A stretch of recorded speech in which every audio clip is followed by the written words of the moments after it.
Ir-rapport li ħareġ mill-Bord tal-Pulizija dwar il-qtil ta' Nicolette Girxi huwa inkwetanti u juri nuqqasijiet serji dan fil-waqt li ħadd mu jinżamm responsabbli. Hekk stqarr il-Malta Women's Lobby fi stqarrija jibsa b'reazzjoni għar-rapporti li ġie ppubblikat l-erba' dwar id-delitt illi kien seħħ fi Swatar, delitt li fih mara oħra tilfet ħajjitha wara li inqatlet minn barrani li jirnexxielu jirritorna pajjiżna meta kien fuq il-wanted list tal-Pulizija.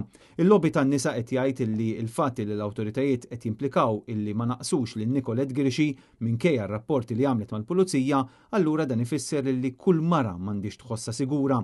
Dan għaliex il-proċeduri mhux jinbidlu u kollox qed jibqa' l-istess. L-istess lobby ipoġġi dubji serji dwar kemm l-awtoritajiet kienu konxi tar-rekord kriminali li kellu Edward Johnston. Il-Malta Women's Lobby qed jinsisti li aktar tkaxkir tas-saqajn se jwassal għal aktar vittmi, dan fil-waqt li appellaw għal riformi serji u protezzjoni favur nies vulnerabbli.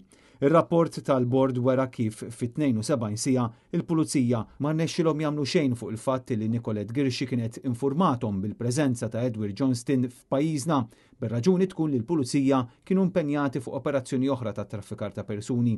Girxi kienet infurmathom li fit-8 ta' Awwissu l-Irlandiż kien daħal Malta u sa 4 tim wara Johnston kien qatilha.